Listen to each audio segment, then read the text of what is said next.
నిశ్చలమైన రాజ్యమును పొంది దేవునికి ప్రియమైన ఆరాధన செய்வோமாக. దేవునికి ప్రీతికరమైన ఆరాధన మనం చేద్దాం. అప్పుడు என்ன கிடைக்கிறது? అప్పుడు మనకేమి దొరుకుచున్నది? கிருபை கிடைக்கிறது. కృప దొరుకుచున్నది.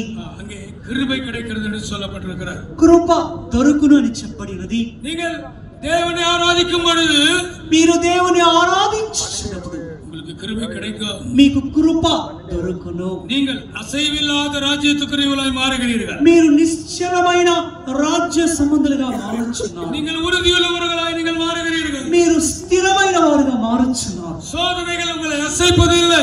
శోధనలు మిమ్మల్ని కదిలింపలేవు. பிரச்சனைகள் உங்களை அசைப்பதில்லை. అవును, సమస్యలు మిమ్మల్ని కదిలింపలేవు. தெசலோனிக்கர் పత్రికలో நான் படிக்கும் பொழுது, தெசலோனிக்க నిருபத்திலே படிக்கும் பொழுது, దెస్సలోనికలకు రాసిన పత్రికలో మనం చదువుతున్నప్పుడు அவர்களை குறித்து பரிசுத்த பவுல் இப்படி சொல்லுகிறார். వారిని గురించి పరిశుద్ధ పౌలు ఈ విధంగా చెప్పుచున్నాడు. அவர்களுக்கு உபத்திரவங்கள் வந்தது, వారికి కూడా ఉపద్రవము కలిగి ఉన్నది. కష్టங்கள் வந்தது, సమస్యలు కష్టములు వచ్చి ఉన్నవి. சோதனைகள் வந்தது, శోధనలు వచ్చి ఉన్నవి. ஆனாலும் அவர்கள் அசைக்கப்படாமல் இருந்தார். అయినప్పటికీ వారు కదిలింపబడకుండా ఉండి ఉన్నారు. முதலாம் தெசலோனிக்கேயர் దెస్సలోనికి రాసిన మొదటి పత్రిక 3వ అధ్యాయం 3వ అధ్యాయము 5వ వచనத்தை వాసింగ. 5వ వాక్యం చదువుకుందాం. ఇందుచేత నేనును ఇకను సహింపజాలక శోధకుడు మిమ్మును ఒకవేళ శోధించినేమో అనియు మా ప్రయాసము వ్యర్థమైపోయేనేమో అనియు మీ విశ్వాసమును తెలుసుకొనవలెనని అతని పంపితిని.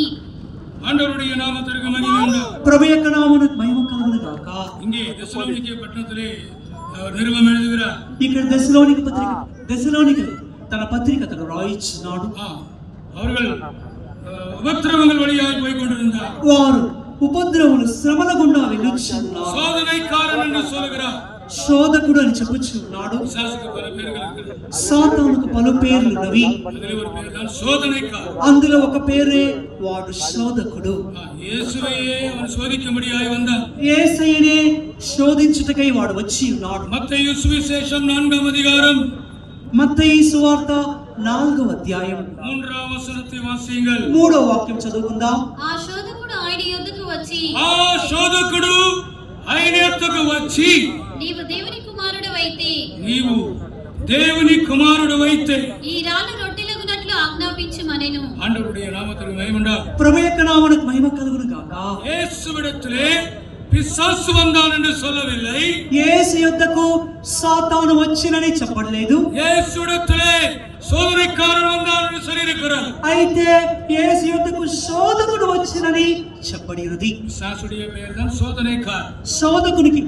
సాతాను యొక్క మరొక పేరే శోధకుడు. இயேசுவை மாத்திரம் அல்ல, యేసయ్యను మాత్రమే కాదు, இயேசுவின் பிள்ளைகளை கூட அவன் சோதிக்க விரும்புகிறான். యేసయ్య బిడ్డలను కూడా అతడు శోధించాలని ఆశిస్తున్నాడు. இங்கே தெசலோனிக்கே பட்டணத்தில் இருக்கிற விசுவாசிகள் இந்த சோதனைக்காரனால் சோதிக்கப்பட்டார். ఇక్కడ దెస్సలోనికలో ఉన్న ఆ యొక్క సంఘస్థులు వారు శోధకుని చేత శోధింపబడిరి. உபத்திரவத்தினாலே அவர்கள் அசைக்கப்படவில்லை.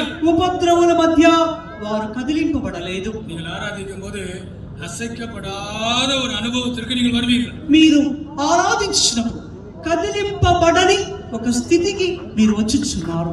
நீங்கள் வீட்டிலே ஆராதியுங்கள், మీరు ఇంటిలో ఆరాధించుడి, நீங்கள் ஆலயத்திலே ஆராதியுங்கள், దేవుని మందిరమందు ఆరాధించుడి, இடைவிடாமல் நீங்கள் ஆராதியுங்கள், ఎడతెగక మీరు ఆరాధించుడి. ஆண்டவருடைய பரிசுத்த நாமத்திற்கு மகிமை உண்டாகட்டும். ప్రభు యొక్క పరిశుద్ధ నామమునకు మహిమ కలుగును గాక. இஸ்ரவேல் ஜனங்களை பற்றி இங்கே அப்போஸ்தலர் நடபடிகள் என்ன படிக்கிறோம்? ఇశ్రాయేలు ప్రజల గురించి అపోస్తల కార్యములు మనం చదువుతున్నాం.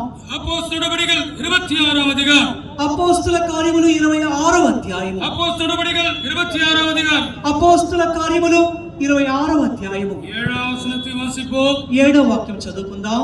మన 12 గోత్రముల వారు ఎడతెగక దీవారాత్రులు దేవుని సేవించుచు 12 గోత్రముల వారు ఎడతెగక దీవారాత్రులు దేవుని సేవించుచు ఆ వాగ్దానము పొందుదుమని నిరీక్షించుచున్నారు. ప్రభు యొక్క నామమునకు మహిమ కలుగును గాక. இஸ்ரவேல் மக்களுடைய விசேஷம் என்ன? ఇశ్రాయేలు ప్రజల యొక్క విశేషత ఏమిటి? அந்த 12 கோத்திரத்தாருடைய விசேஷம் என்ன? ఆ 12 గోత్రముల యొక్క విశేషత ఏమిటి? இடைவிடாமல் அவர்கள் இஸ்ரவேலின் தேவனை ஆராதிக்கிறார்கள்.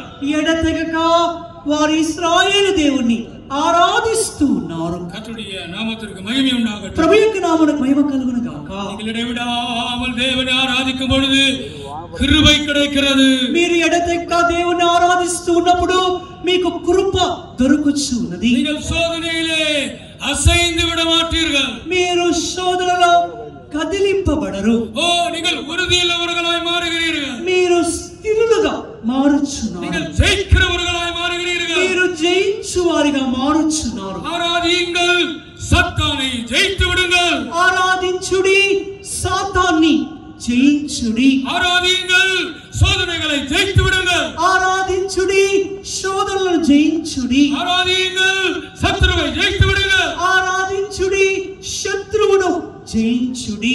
நீங்கள் பிரச்சனைகளோட வந்திருக்கிறீர்கள். మీరు సమస్యలతో వచ్చి நீங்கள் ఉన్నారు. பிரச்சனைகளோட திரும்பி போக கூடாது. సమస్యలతో పాటు మీరు తిరిగి వెళ్ళవద్దు. நீங்கள் இந்த முடிவிலே நீங்கள் ஆராதிக்க போகிறீர்கள். ఈ యొక్క కూట ముగింపులో మీరు దేవుని ఆరాధించబోచున్నారు. சில நிமிடங்கள் நீங்கள் ஆராதிப்பதற்காக நாங்கள் உங்களுக்கு கொடுப்போம். కొన్ని నిమిషముల సమయము మీరు ఆరాధించుటకు మేము ఇవ్వబోచున్నాము. அந்த நேரத்திலே தூதர்கள் கட்டுவார்கள். ఆ సమయములో దేవుని దూతలు బంధించెదరు. பரிசுத்த தூதர்கள் அந்த சிங்கத்தை கட்டுவார்கள். పరిశుద్ధ దేవదూతలు ఆ సింహమును బంధించెదరు. நீங்கள் ஆராதித்துக் கொண்டிருக்கும் போது கிருபை உங்கள் மேல் பலமாய் இறங்கி வரும். మీరు ఆరాధించుచున్నప్పుడు దేవుని కృప మీ మీదికి బలముగా దిగి వచ్చును. நீங்கள் உறுதியுள்ளவர்களாய் மாறுவீர்கள். మీరు స్థిరులుగా మారెదరు. நீங்கள் பலவான்களாய் மாறுவீர்கள். మీరు బలవంతులుగా మారెదరు. நீங்கள் வல்லமையுள்ளவர்களாய் மாறுவீர்கள். మీరు శక్తి గలవారుగా మారెదరు. ஒரு வல்லமை உங்களை அசைக்க முடியாது. ఏ శక్తి మిమ్మల్ని కదల్చజాలదు. ஆண்டவருடைய பரிசுத்த நாமத்திற்கு மகிமை உண்டாகட்டும். ప్రభు యొక్క పరిశుద్ధ నామమునకు మహిమ కలుగును గాక. சோதனைக்காரன் தோற்று போவான். శోధకుడు వాడు ఓటమి పాలకును. ஆண்டவருடைய நாமத்திற்கு மகிமை உண்டாவதாக. ప్రభు యొక్క నామమునకు మహిమ కలుగును గాక. ஆராதிக்கும் போது என்ன நடக்கிறது? ఆరాధించినప్పుడు ఏమి జరుగుచున్నది? ஆராதிக்கும் போது நமக்கு ஒரு சுத்த மனசாட்சி கிடைக்கிறது. మనము దేవుని ఆరాధించినప్పుడు మనకు ఒక మంచి మనస్సాక్షి కలుగుచున్నది. ஆராதனையிலே மன்னிப்பு மட்டுமல்ல, ఆరాధనలో క్షమాపణ మాత్రమే కాదు, தொழுது கொள்ளும் போது ரட்சிப்பு மட்டுமல்ல, దేవుని సేవించి ఆరాధించినప్పుడు రక్షణ మాత్రమే కాదు, தேவனை ஆராதிக்கும் போது நீங்கள் தேவனுடைய பிள்ளைகளாய் மாறுகிறது மட்டுமல்ல, దేవుని ఆరాధించినప్పుడు మీరు దేవుని బిడ్డలుగా మారుట మాత్రమే కాదు, தேவனுடைய பிள்ளைகளாக அசைவில்லாத ராஜ்யத்துக்குரியவர்களாய் மாறுகிறீர்கள். దేవుని బిడ్డలుగా నిశ్చలమైన రాజ్యమునకు చెందిన వారుగా మారుచున్నారు. ఆరాధిக்கும் పోது நீங்கள் సీయోనాய் மாறுகிறீர்கள். మీరు దేవుని ఆరాధించినప్పుడు సియోనుగా మారుచున్నారు. సీయోన్ అసైக்கப்படாத ஒரு పట్టణం. సియోను కదిలింపబడని పట్టణము. అసయాద ஒரு పర్వతం. అది కదిలింపబడని ఒక పర్వతము. అది ఉరుదియాన అస్తమానముల నగరం. అది స్థిరమైన పట్టణము, స్థిరమైన పునాది గల పట్టణము. கர்த்தருடைய நாமத்திற்கு மகிமை உண்டாவதாக. ప్రభువు యొక్క నామమునకు మహిమ కలుగును గాక. ఆరాధిக்கும் పోது கிருபையினால் நிரப்பப்படுகிறீர்கள். మీరు ఆరాధించినప్పుడు కృప ద్వారా నింపబడుచున్నారు. இங்கே தீமோத்தேயுக்கு எழுதும்போது பரிசுத்த பவுல் இப்படி சொல்கிறார். తిమోతికి రాయించు పరిశుద్ధ పౌలు ఈ విధంగా చెప్పుచున్నాడు. ஆராதிக்கும் போது அங்கே ஒரு ஆசீర్వాదం கிடைக்கிறது. దేవుని ఆరాధించినప్పుడు అక్కడ ఒక ఆశీర్వాదము దొరుకుచున్నది. இரண்டாம் தீமோத்தேயுவின் புத்தகம் 2వ తిమోతికి రాసిన పత్రిక 1వ అధికారం 1వ అధ్యాయము 4వ వచనం 4వ వాక్యము. నా ప్రార్థనల యందు ఎడతెగక నిన్ను జ్ఞాపకం చేసుకొనుచు నీ కన్నీళ్లను తలుచుకొని నాకు సంపూర్ణ ఆనందము కలుగుటకై నిన్ను చూడవలనని రేయి పగలు అపేక్షించుచు నీ యందున్న నిష్కపటమైన విశ్వాసమును జ్ఞాపకం చేసుకొని నా పితృాచార ప్రకారము నిర్మలమైన మనస్సాక్షితో నేను సేవించుచున్న దేవుని ఎడల కృతజ్ఞుడనై ఉన్నాను. ప్రభువు యొక్క నామమునకు మహిమ కలుగును గాక.